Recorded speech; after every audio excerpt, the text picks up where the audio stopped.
everyone. So we're on the blue carpet with Coco Rocha, who is model and also founder of Nomad Agencies. So Coco, talk to me a little bit about what you'll be sharing on stage today throughout the panel. Well, I guess a bit of everything, but it is about women empowerment.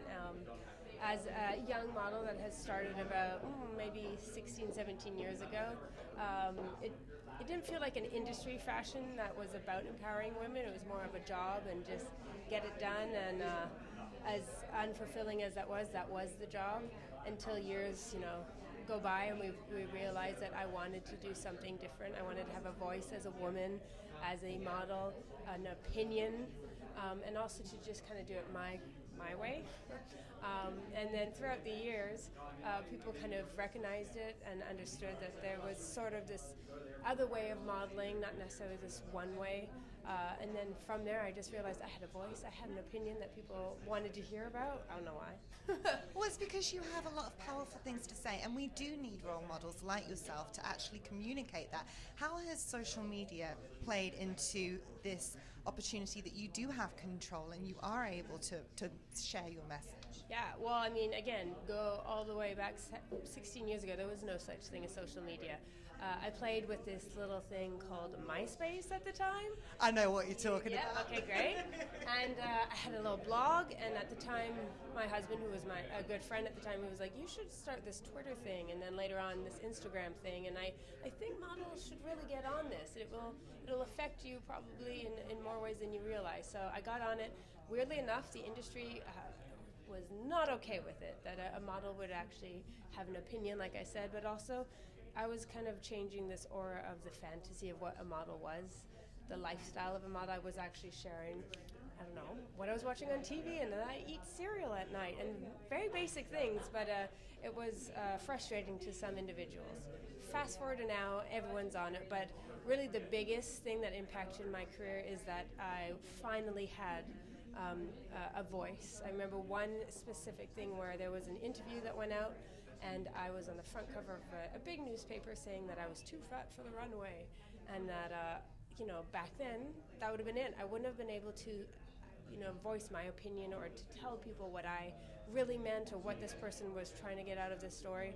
And funny enough, I had a blog, and I went out there and used it, and it was actually the first time I modeled, not of significance. I mean, yes, a top model, but I wasn't a supermodel. I couldn't phone out Page Six and tell them what I really meant.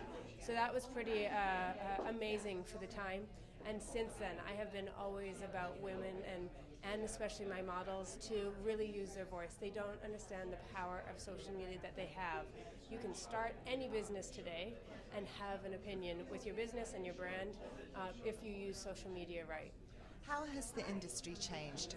What have you noticed, obviously, from when you first started out to what your models are now dealing with? Is it for the better? Is it for the worse? Oh, I think it's still the same.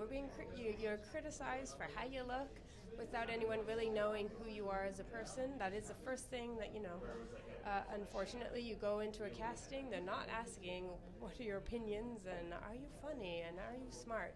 It's just what's that nose and are you tall enough and all that. So that's still sort of the same problems and situations that girls may go through. Their life is far more observed, for sure, because of social media. So of course there is this beautiful side of it and how you can dictate how you will be out there because of social media. But on the other hand, there's a lot of, we know, trolls. We know that there's a lot of opinions out there, and all they have to do is type and click and send, and a young adult is going to read them, and it might affect them. So that, for sure, is overwhelming to a young person. And also, the change for good in the industry would have to be that we are far more diverse. Again, 15 years ago, the shows would just look pretty much the same. You would see very tall, very white girls that you probably couldn't even tell the difference of us. And nowadays, especially here in New York, we're seeing a very diverse industry. Can it be better? Oh, yeah. But are we improving? I think so, and I hope it's not just a trend. I hope people aren't just thinking this is a buzzword that people want to see, and we'll go back to our old ways. And I think as well now consumers have so much more power, so you are able to hear what it is that they want, and the brands do know that inclusivity is extremely important, and it shouldn't be a trend, it should be what's taken place.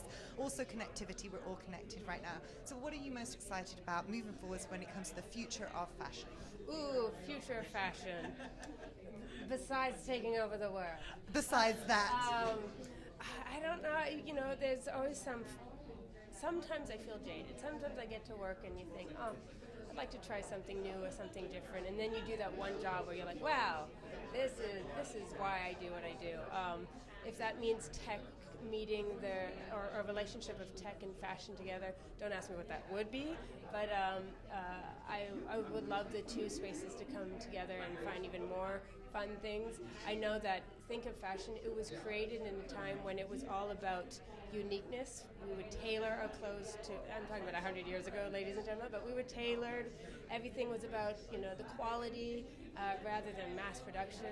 We went through that, and I think we're going back into a time where it is about quality, but also the relationship of brand with their customers. So it is interesting to see everyone's version and opinion on how to do that, and I'm along for the ride. Excellent, Coco. It was wonderful chatting with you. You guys stay tuned. There's more from us here on the blue carpet at Fashinnovation.